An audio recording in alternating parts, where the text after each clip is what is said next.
আসসালামু আলাইকুম সুপ্রিয় দর্শক। তারেক রহমান মানেই যে ম্যাজিক এবং তারেক রহমান মানেই যে চমক, এটা আমরা অনেক আগে থেকে জানি এবং অনেক আগে থেকেই আমি বলছি, কিন্তু আসলে বাস্তবতায় বারবারই কিন্তু প্রমাণ পাচ্ছে। তারেক রহমান নির্বাচনের আগে যখন বাংলাদেশে আসেন, তখন তিনি সেই ৩০০ ফিটে একটা সম্মেলন করেন। সেখানে তিনি একটা বক্তব্য দিয়েছিল, আই হ্যাভ এ প্ল্যান। মানে তার যে পরিকল্পনা ছিল, তার যে প্ল্যান ছিল, সেটাই কিন্তু তিনি সেখানে তুলে ধরেছিলেন। তারপর থেকে এই আই হ্যাভ এ প্ল্যান নিয়ে মানুষ নানানভাবে বিশ্লেষণ করেছে এবং নানা ধরনের কথা উল্লেখ করেছে। কিন্তু বাস্তবতা হলো, তার আই হ্যাভ এ প্ল্যান মানে এই দেশের মানুষের ভাগ্য পরিবর্তন করা, এই দেশের মানুষের উন্নয়ন করা, এই দেশের মানুষ বেকারত্ব দূর করা এবং এই দেশের মানুষের জন্য পড়াশোনার মান ভালো যাতে হয় এবং তারা যেন বিদেশে গিয়ে ভালো কর্ম খুঁজে পায়। তার জন্য তারেক রহমান দিন রাত পরিশ্রম করে যাচ্ছেন। বিশেষ করে তিনি নির্বাচনের আগে যেই প্রতিশ্রুতিগুলো দিয়েছিল, যে পরিকল্পনার কথাগুলো নির্বাচনের আগে বলেছিল, আজকে কিন্তু সেইগুলা বাস্তবায়ন করছে। অলরেডি অনেকগুলো বাস্তবায়ন হয়ে গেছে। কিন্তু তিনি যেইভাবে বাংলাদেশের মানুষের মধ্যে ম্যাজিক দেখাচ্ছেন, চমক দেখাচ্ছেন, ঠিক একইভাবে তিনি বিদেশে গিয়েও সেই ম্যাজিক, সেই চমকগুলা সেখানে দেখালেন। তার জীবনে প্রথম প্রধানমন্ত্রী হিসেবে তিনি বিদেশ সফর করেছেন এবং সেই বিদেশ সফরে তিনি দুইটা দেশ বেছে নিয়েছেন, একটা হচ্ছে মালয়েশিয়া আর একটা হচ্ছে চীন। কিন্তু এটা নিয়েও নানা ধরনের আলোচনা আছে যে তিনি পার্শ্ববর্তী দেশ ভারতকে বাদ দিয়ে এবং তিনি কেন এই দুটি দেশে গেলেন, সেটা নিয়ে আমি অনেক ব্যাখ্যা দিয়েছি। হয়তো পরবর্তীতে যদি প্রয়োজন হয় আবারও ব্যাখ্যা দিব। কিন্তু প্রধান কারণ হচ্ছে যে তিনি এই দুইটা দেশে গেলেন, এই দুইটা দেশে থেকে তিনি আসলে কতটুকু সফল, তিনি প্রধানমন্ত্রী হিসেবে কতটুকু সফল এবং বাংলাদেশের জনগণের কাছে কতটুকু সফলতা অর্জন করলেন তিনি। প্রথমে তিনি যখন আনোয়ার ইব্রাহিম সেই মালয়েশিয়ার প্রধানমন্ত্রীর সাথে তিনি বৈঠক করেন এবং সেখানে যখন তিনি আলোচনা করেন, সেই আলোচনার সময় তিনি প্রথমেই বলেছেন যে বাংলাদেশি প্রবাসীরা যারা এই দেশে আছে, যারা দীর্ঘদিন ধরে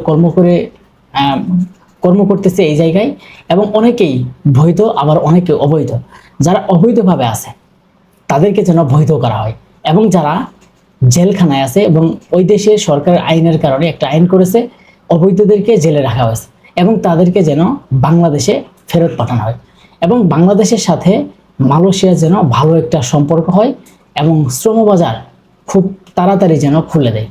এই বিষয়ে কিন্তু আনোয়ার ইব্রাহিমের সাথে চুক্তি স্বাক্ষরিত হয়েছে এবং সাংস্কৃতিক বিষয়ে কিভাবে দুই দেশের সাংস্কৃতিক বিষয় ভালো করা যাবে, কিভাবে দুই দেশের দুর্নীতি দমন করা যাবে, কি দেশের দুই দেশের মধ্যে একটা ভালো অবস্থান তৈরি হবে এবং ব্যবসা বাণিজ্য যাতে দুই দেশের মধ্যে একটা ভালো সম্পর্ক হয় এবং মালয়েশিয়ারা তারা যেন বাংলাদেশে এসে ব্যবসা বাণিজ্য করতে পারে এবং বাংলাদেশে কিছু যারা বাংলাদেশ থেকেও তারা যেন বাংলাদেশে যেন রপ্তানি করতে পারে, তারা যেন রপ্তানি করতে পারে এবং দুই দেশেই যাতে রপ্তানির আমদানিতে সংযুক্ত থাকে এবং দুই দেশের সাথে একটা পারস্পরিক যাতে সম্পর্ক হয়, এরকম বার্তা কিন্তু তারেক রহমান সেখানে দিয়েছেন।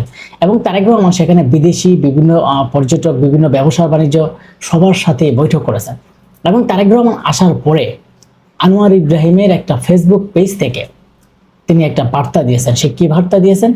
যে আমার বন্ধু মহাজাদু জানে।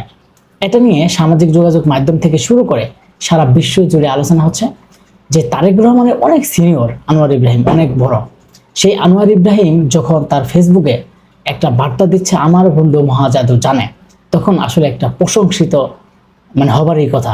কারণ তারেক রহমান, এখানেই বোঝা যাচ্ছে যে তারেক রহমান সেখানে কতটা সফল হলে, কতটা ভালো আচরণ করলে, কতটা বিনয়ী হলে, কতটা তার সাথে ভালো সম্পর্ক হলে আজকে সেই দেশের প্রধানমন্ত্রী হয়ে তার ফেসবুক পেজে একটা গান ছাড়েন, সেটা হচ্ছে আমার বন্ধু মহাজাদু জানে।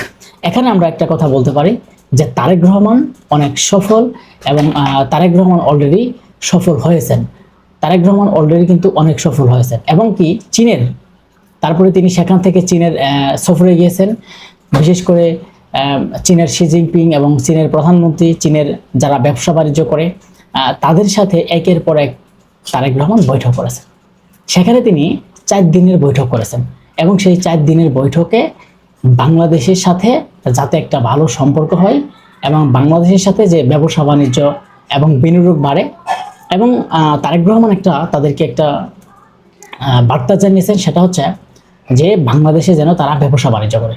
তার জন্য বাংলাদেশের একটা চীনা বিজনেসম্যান, মানে চীনার একটা ব্যবসার জন্য একটা জায়গা করা হবে, মানে একটা জায়গা করা হবে। সেই জায়গাতে চীনের ব্যবসা বাণিজ্য যারা করে তারা সেখানে এসে বসবেন এবং বিভিন্ন বিষয় নিয়ে সেখানে তারা আলোচনা করবে এবং যত রকমের সহযোগিতা যা যা প্রয়োজন সব চীনকে করা হবে, এরকম বার্তা দিয়েছেন তারেক রহমান। এবং কি যে চট্টগ্রাম বন্দরে সেখানে যেন চীনের বিভিন্ন ব্যবসা বাণিজ্য প্রতিষ্ঠা করা যায়, তার জন্য সেখানে জায়গা দেওয়া হবে। এবং বাংলাদেশের যে কোনো জায়গায় যদি চীনেরা ব্যবসা বাণিজ্য করে এবং তাদের জন্য সর্বোচ্চ সহযোগিতা তারেক রহমান করে। এবং বাংলাদেশের বিভিন্ন প্রকল্প, দুর্নীতির ক্ষেত্রে যাতে দুর্নীতি দমন করা যায়, কিভাবে বাংলাদেশের একটা উন্নয়নের দেশ হিসেবে পরিণত করা যায়, এবং বিভিন্ন কালপার ব্রিজ থেকে শুরু করে পদ্মার যেই ব্যারেজ নির্মাণ এবং তিস্তার যে প্রকল্প, সেইগুলা যে কিভাবে প্রকল্প করা যাবে, কিভাবে প্রকল্প করলে সেটা সফল হবে, প্রতিটা ক্ষেত্রেই একটা চীনের সহযোগিতা এসেছেন এবং চীন তা সহযোগিতা করতে চেয়েছেন। এবং 13টা স্বাক্ষর চুক্তি করেছেন। সেই 13টা স্বাক্ষর চুক্তির মধ্যে বাংলাদেশের সাথে এবং চীনের সাথে একটা বন্ধুত্ব সম্পর্ক গড়ে উঠবে এবং আরও বন্ধুত্ব যেন গড়ে ওঠে তার জন্য তারা একটা বার্তা দিয়েছেন।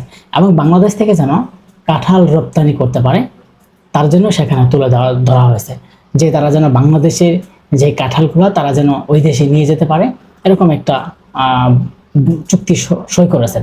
এবং বিশেষ করে তারা ব্যবসা বাণিজ্য, তারা বিভিন্ন প্রকল্প, বিভিন্ন সিস্টেম আদলে এই বাংলাদেশকে রূপান্তরণ করা যায় তার জন্য সর্বোচ্চ সহযোগিতা চেয়েছেন চীনের। এবং শি জিনপিংয়ের সাথে বৈঠক করেছেন এবং ব্যবসা বাণিজ্য করে তাদের সাথে বৈঠক করেছেন।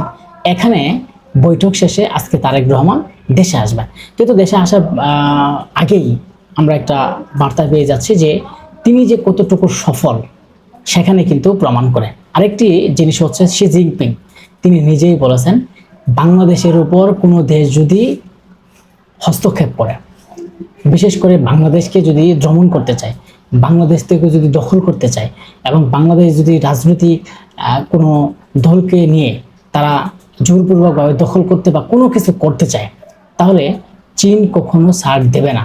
এবং একটা কথাই বলেছে, চীন বাংলাদেশের খুব ঘনিষ্ঠ বন্ধু, ভালো বন্ধু হিসেবে নির্বাচিত হয়েছেন এবং ভালো বন্ধু হিসেবে সবসময় থাকবেন। এবং বাংলাদেশের কোনো কিছু হলে সেটা কখনো মেনে নেবে না চীন, এরকম একটা বার্তা দিয়েছে চীন। কিন্তু এরপর থেকে আরও আলোচনা হচ্ছে যে বাংলাদেশের মানুষ চেয়েছিল এই বাংলাদেশে যেন চীনের সাথে একটা ভালো সম্পর্ক হয়, সেই ভারত থেকে যেন দূরে যাওয়া হয়। বাংলাদেশের মানুষ একটাই স্লোগান দিয়েছিল, আপনারা জানেন, যে দিল্লি না ঢাকা। সেই দিল্লির দাসত্ব এবং দিল্লির যেই নীলনকশা এবং যে দিল্লির যে মেটিকুলাস ডিজাইন, এইগুলা মানুষ আর চায় না, এইগুলা মানুষ আর পছন্দ করে না। যে কারণে আজকে বাংলাদেশের মানুষ চাচ্ছে যে চীনের সাথে এবং অন্য দেশের সাথে আমাদের একটা ভালো সম্পর্ক গড়ে উঠুক, যাতে আমরা এই বাংলাদেশকে বহু দূরে এগিয়ে নিয়ে যেতে পারি, যেন সেই ভারতের দাসত্ব এবং ভারতের সাথে আমাদের সম্পর্ক না থাকে। আজকে কিন্তু জনগণের যে দাবি, সাধারণ মানুষের যে দাবি, সেই একই দাবি আজকে বাস্তবায়ন করলো প্রধানমন্ত্রী তারেক রহমান। তারেক রহমানও সেই চীনের প্রতি আসক্ত, চীনের প্রতি ভালোবাসা, যে চীন যেভাবে তাদেরকে বন্ধুত্ব সম্পর্ক তুলে নিয়েছে এবং চীনের সাথে ব্যবসা বাণিজ্য থেকে শুরু করে অর্থনৈতিক সমস্যা হলে যে কোনো সেক্টরে চীন যথেষ্ট পরিমাণ সহযোগিতা করবে বাংলাদেশকে, এমনটাই চীনও বলেছেন এবং বাংলাদেশও একদম ক্লিয়ারভাবে বলে দিয়েছেন যে বাংলাদেশের মানুষও চীনের সাথে বন্ধুত্ব করতে চায়। এই কারণে আমরা মনে করি যে আজকে তারেক রহমান জীবনের প্রথম প্রধানমন্ত্রী হিসেবে তিনি প্রথমবার যে দুইটা দেশ সফর করলেন, সেখান থেকে তিনি অনেক কিছু পেয়েছেন, যা বাংলাদেশের জনগণ যা চেয়েছিল তাই কিন্তু আমরা তার চেয়েও বেশি আমরা পেয়েছি, এমনই কিন্তু বলা যায়। গত 17 বছর দিকে যদি আমরা তাকাই, গত 17 বছরে এই বাংলাদেশ থেকে বহুত কিছু নিয়েছে ভারত। বিশেষ করে শেখ হাসিনা যখন ভারতে সফর করেছেন, সেই সফরের সময় আপনারা দেখেছেন যে অনেক কিছু দিয়ে আসছে, কিন্তু কিছুই নিয়ে আসতে পারে নাই। সে সময় কিন্তু মানুষ স্লোগান দিয়েছিল, বক্তব্য দিচ্ছিল যে দাদার কাছে গিয়ে অনেক কিছু দিয়ে আসলো, কিন্তু তার বিনিময়ে কিছুই নিয়ে আসলো না। আজকে সেই তারেক রহমান, নতুন বাংলাদেশের নতুন সরকার, গণতান্ত্রিক সরকার, জনগণের সরকার, আজকে প্রথমেই তিনি যেই চমকগুলো দেখালেন তা আসলে মানুষের কাছে একটা মুগ্ধকর পরিবেশ এবং মানুষের কাছে চিরদিন যে কৃতজ্ঞতা ভালোবাসা পেয়ে থাকবেন তারেক রহমান।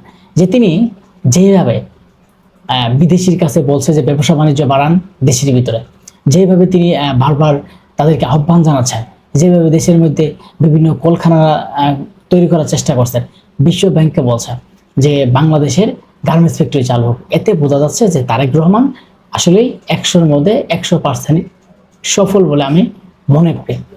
কেননা যেখানে তিনি দুইটা দেশ সফর করেছেন সেখানে প্রতিটা জায়গায় তার সাফল্য, তার তিনি যে অর্জনের কথা বলেছিলেন সেগুলো কিন্তু তিনি অর্জন করে অলরেডি এসেছেন। সবাই ভালো থাকবেন, অবশ্যই কমেন্ট করে আপনাদের মতামত জানিয়ে যাবেন যে আসলে কতটুকু সফল তারেক রহমান।